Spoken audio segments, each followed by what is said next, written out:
سعيد عبد الله دني مدحونها بنتلان ayaa maalmahan u safraya magaalada Nairobi ee dalka Kenya.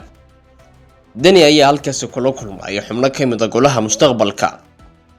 Sidoo kale waxaa la soo wariyay in halkaas uu kula kulmayo madaxweynaha Galmudug Axmed Cabdi Kaariye Qorqor.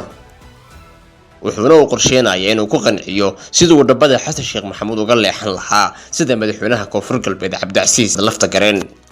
waxa ugu weynay Siciid Cabdullaahi Dani u tagayo magaalada Nairobi waa qorshe doorasho uu rabo in dalka laga qabto. waxa uu golaha mustaqbalka dhexdooda kaga dhex shaqeynaya fulinta qorshahaas doorasho. wuxuu hadda jabad kasta u marayaa dadaalkiisa ugu badan u gelinaya sidoo kalkan ugu guulisan lahaa doorashada Soomaaliya soo socota.